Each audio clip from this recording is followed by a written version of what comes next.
আমার এক্সপিরিয়েন্স থেকে আমি বলছি, শত শত হাজারো মানুষ তাদের দুঃখ কষ্টের কথা আমাদেরকে শোনাতে আসেন, একান্তে আমরা সেগুলো তাদের কথা শোনার চেষ্টা করি।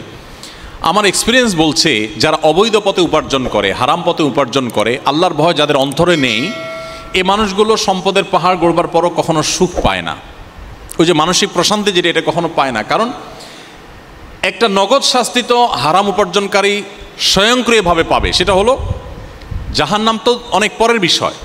নগদে যেটা পাবে সেটা হলো অপরাধ বোধের অদৃশ্য জ্বালা, অদৃশ্য দাহন।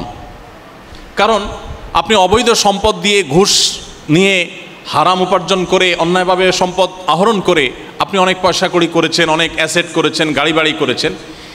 এগুলো দূর থেকে মানুষ দেখে আপনাকে মনে করবে আপনি অনেক সুখে আছেন, বাট আপনি জানেন যে আপনি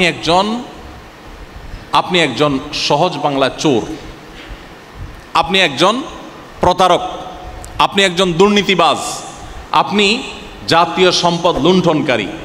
এটা আপনি নিজেকে নিজে জানেন। আপনার ভেতরে যখন এই জিনিসটা আসে, তখন এই সুখগুলো একটাও আপনাকে মানসিক প্রশান্তি দিবে না। কারণ দিন শেষে আপনি জানেন যে এগুলো সবগুলো রক্তচোষা টাকা। আপনার অপরাধ বোধের এই যে জ্বালা, এই জ্বালা থেকে বাঁচার কোনো ট্যাবলেট পৃথিবীতে আবিষ্কার হয় নাই, কিয়ামত পর্যন্ত হবেও না। আপনাকে এটা সারা জীবন বয়ে যেতেই হবে। আপনার অবৈধ উপার্জন দিয়ে আপনার সন্তান খুব হাসি মুখে তার লাইফ হয়তো লিড করতে পারে। আপনার নাতিপুতি, তারা হয়তো এক সময় অনেক বেশি আপনার সম্পদ দিয়ে তারা সুখ স্বাচ্ছন্দ্যে থাকতে পারে, বাট আপনি নিজে নিজে জ্বলে পুড়ে মরবেন। কারণ আপনি জানেন সবগুলো অবৈধভাবে উপার্জন করা টাকা, রক্তচোষা টাকা, প্রতারণা করে, দুর্নীতি করে কামানো টাকা। এই যে অপরাধ বোধের যে একটা জ্বালা থাকে, এই জ্বালা থেকে কোনো মানুষ রক্ষা পেতে পারে না। প্রত্যেকটা মানুষকে প্রতিটা অপরাধ কিন্তু তাকে জ্বালা দিতে থাকে। অবৈধ পথে উপার্জনের নগদ শাস্তি এটা। আপনাকে দেখে সুখী মানুষ হতে পারে, কিন্তু আপনার চেয়ে দুঃখী মানুষ আরেকটা পাওয়া যাবে না।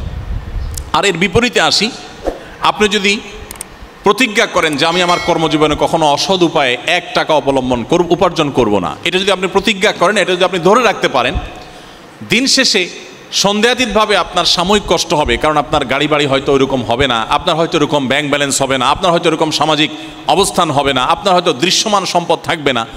এর কারণে আপনার হয়তো সাময়িক কষ্ট অনুভব হতে পারে, কিন্তু নিশ্চিত করে বলা যায়, এবং আমরা কেউই হয়তো দ্বিমত করব না, যে আপনার সততার সাথে পার করা জীবনের অর্জন যদি কম হয়, আপনি একটা কুড়ে ঘরে আছেন, একটা কোনো রকম তৈরি করা একটা বাড়িতে আছেন, কোনো রকম একটা গাড়িতে চলেন, বা আপনার প্রাইভেট গাড়িও নেই, এই যে জীবনটা, এই জীবনটার মধ্যে আপনার একটা প্রশান্তি থাকবে।